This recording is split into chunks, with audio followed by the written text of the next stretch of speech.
Hola, ¿qué tal? Muy buenos días. Mi nombre es Francisco Florián.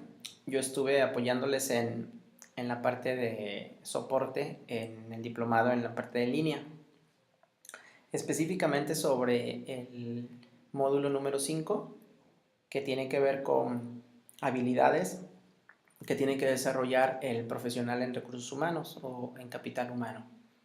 Me gustaría compartir con ustedes el día de hoy un tema muy relacionado con lo que actualmente se vive en las organizaciones y que tiene que ver con la comunicación, el trabajo en equipo y el liderazgo. Por supuesto que no nos va a dar el tiempo de poder abordarlo a profundidad, solamente nos enfocaremos en algo eh, muy breve que nos pueda dar como pautas, tips para trabajar. Cuando hablamos de trabajo en equipo, pues es importante voltear a ver a dos temas, uno que es la cultura y otro el liderazgo. El trabajo en equipo es una consecuencia de la gestión que se haga con la cultura y efectivamente también el liderazgo es una respuesta a la cultura que se está formando en la organización. Por ello es importante hablar de esto porque se puede creer que si nosotros trabajamos meramente trabajo en equipo, damos un curso, alguna parte de nuestro equipo, puede ser el staff o puede ser el operativo, y los capacitamos creyendo que un curso, taller, va a ser lo suficiente para que la gente trabaje en equipo, pues estamos en un error. Primeramente considerando que la capacitación no suple el todo, ¿no? Apoya, es un soporte también para el ejercicio del día a día. Y el día a día es la cultura. El clima y la cultura es el día a día. Por lo tanto, la cultura es importante abordarla. Y para esto, pues necesitaríamos ver en qué momento se encuentra la organización. Es decir, conocer su historia, si está en un proceso de crecimiento, si la empresa es nueva, si la empresa ya tiene bastante tiempo y está consolidada, o si la empresa quiere reinventarse. Conociendo los momentos de la organización, a partir de ahí se puede determinar la cultura que se está viviendo para ver hacia dónde se quiere dirigir. Y para esto es sumamente importante trabajarlo con la gerencia o en su caso con los accionistas. Ver qué tipo de cultura se quiere implementar. Con base en ello ya se empezaría a trabajar lo que es con el equipo. Y con el equipo, las capacitaciones, como lo comenté, no son lo suficiente. No es suficiente hablar sobre trabajo en equipo o manejar conceptos. Es más importante el desarrollo de conductas, el modelaje de comportamientos en el día a día. Y ahí me refiero mucho al líder. La importancia que tiene el líder en la organización para que el trabajo en equipo se vaya dando. Podemos hacerlo de dos maneras y por eso hablaba de la cultura. Una cultura rígida, muy poco flexible, pues va a imponer el trabajo en equipo. Más bien el trabajo que se tiene en cadena, porque entendiendo el trabajo en equipo es más de colaboración, es una decisión y es más a nivel de valores, a nivel de persona. Regresando a la parte de la cultura y del liderazgo, el trabajo con el líder es necesario para que la estrategia fluya de manera alineada.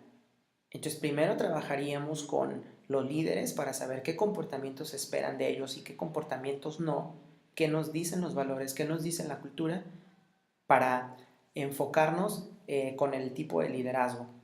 Este tipo de liderazgo que nosotros ejerzamos como líderes en las organizaciones, pues nos va a moldear conductas que esperamos de nuestra gente. Y por ello, el trabajo en equipo depende de las competencias que estén actualmente también en tu gente.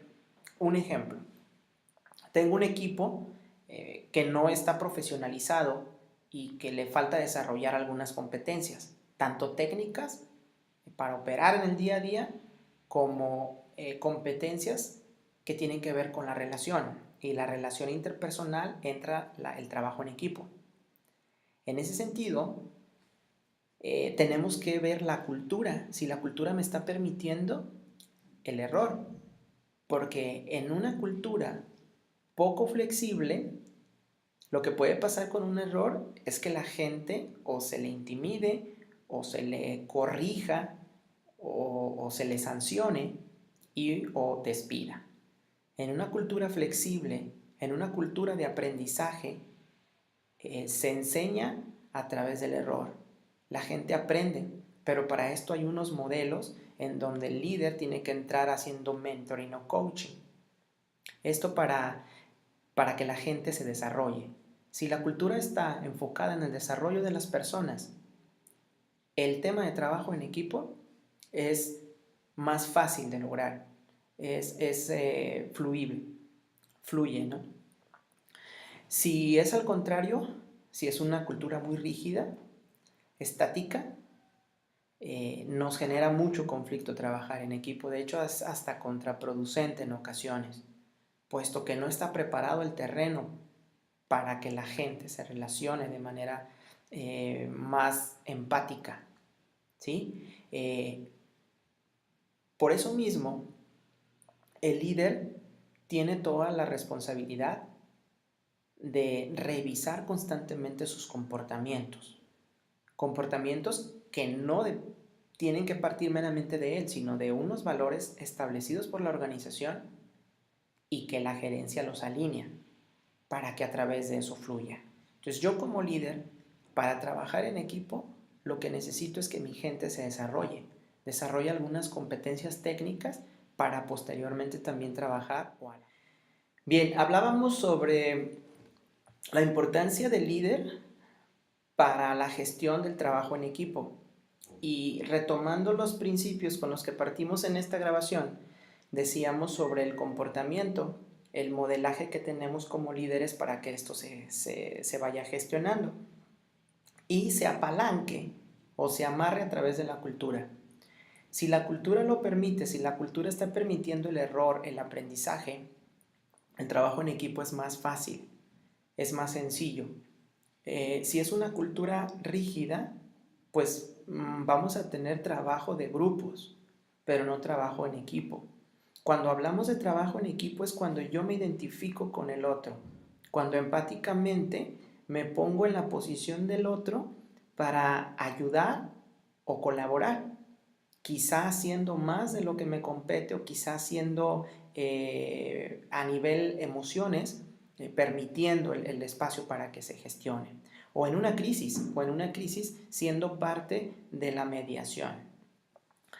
En ese sentido, el trabajo fuerte es con el liderazgo y con la cultura, cómo la estamos gestionando. Pero bajando y aterrizando el tema, pensando en que la organización tiene una cultura flexible, en que el liderazgo de la gente está medido y tiene comportamientos definidos que facilitan el trabajo en equipo, ahora viene mi compromiso como líder. ¿Y cuál es mi compromiso como líder?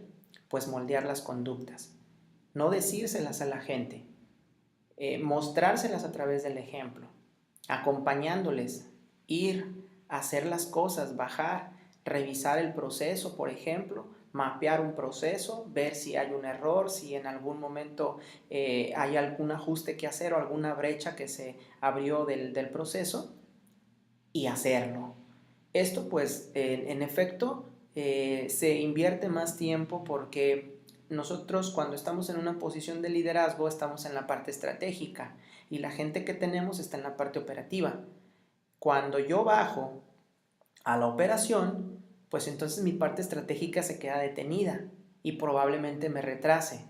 Sin embargo, es necesario, puesto que si no lo hacemos de esa manera, lo que puede suceder es que el equipo te vea como un jefe, no como un líder, y hay una diferencia pues grande, puesto que por un lado, como jefe lo que ellos verían es que se dictan órdenes o se imponen decisiones, y para el trabajo en equipo, para que funcione de manera más colaborativa, lo mejor es que la gente sea tomada en cuenta, que se sienta parte de la idea, o muy probable que sea la idea de la gente la que en ese momento impere y que los demás estemos de acuerdo. Cuando eso sucede y la gente se empieza a sentir tomada en cuenta, pues empieza más empatía. Y si eso sucede, pues viene un punto importante que es la comunicación, que son los problemas más fuertes en los que tenemos como sociedad, como organizaciones y como personas. Y la comunicación, pues tiene que estar dirigida, tiene que haber probablemente políticas de comunicación en la organización y el liderazgo o el líder tiene que bajarlas o en ocasiones tiene que hacer cortes sobre qué sí se puede comunicar, de qué manera se puede comunicar y qué no.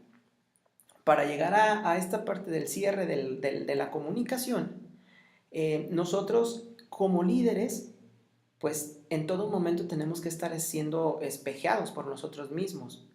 ¿Y por qué no? Importante, pedir retroalimentación tanto a la gente que tengo en línea como líderes, quizá a mi jefe inmediato que puede ser una gerencia si yo soy jefe, y hasta a mi misma gente. Cuando la gente empieza a ver que estás en una cultura de comunicación más de tú a tú, más en línea, más horizontal que vertical, la gente se empieza a comprometer. Y entonces el trabajo en equipo se empieza a dar automáticamente. Pero no puede pasar eso si no abordamos los puntos anteriores, la cultura, el liderazgo y la empatía que nosotros estamos teniendo con las personas. En este momento entra un tema importante que también tiene que ver mucho con la inteligencia emocional, puesto que como líderes fluctuamos mucho. Pueden haber estados emocionales frustrantes, puede haber estados emocionales de alegría en un mismo periodo y eso puede ocasionar que la respuesta que tenga yo con mi gente sea a través de la emoción que esté gobernándome en ese momento. Por ello, cuando trabajamos la parte de inteligencia emocional, pues nos permite ser más asertivos con la comunicación, nos permite tener una retroalimentación sana con la gente. Si hay un error, no lo maximizo. Si hay un error, lo utilizo como oportunidad y lo retroalimento. Y entonces ya la inteligencia emocional viene a ser el soporte que requiere el liderazgo para tener una mejor comunicación, para ser más empáticos con la gente y desarrollar la parte del trabajo en equipo. En una especie de cierre, yéndonos de lo macro a lo micro, hay que identificar entonces primero la cultura, qué modelo de liderazgo es el que se requiere en la organización o en el momento que está pasando la organización, y el líder, cuáles son las competencias que tiene que estar trabajando en ese momento. Sobre todo, una parte es la confrontación con el ego, puesto que los líderes constantemente están siendo invadidos por el ego y si no se domina esa parte, la gente lo huele, la gente lo siente, lo vive. Y sobre todo si se vive en una cultura en donde tienes a tu equipo de trabajo a un lado de ti. Te escuchan cuando hablas por teléfono, cómo tratas a los demás. Entonces si hay como algo de superioridad, pues la gente te va a ver hacia arriba. Y lo que se necesita para un trabajo en equipo es que te vean de tú a tú para poder tomar decisiones en conjunto. Es una muy breve introducción hacia estos temas que tienen que ver con habilidades que tiene que desarrollar el profesional en capital humano, pero que son muy importantes. Y sobre todo ahorita, en estos tiempos de mucho movimiento en las organizaciones y de mucho reto a nivel de un contexto sociocultural, es importantísimo poder trabajar la parte emocional. La inteligencia emocional va a definir muchísimo cómo está un equipo. Y el líder, como se encuentre a nivel emocional, es como se va a encontrar su equipo. Pues bueno, muchas gracias. Espero que pronto nos volvamos a ver por aquí y cualquier comentario, aportación o duda, estamos a sus órdenes y por este medio o por los foros con los que ya hemos trabajado. Buen día, hasta luego.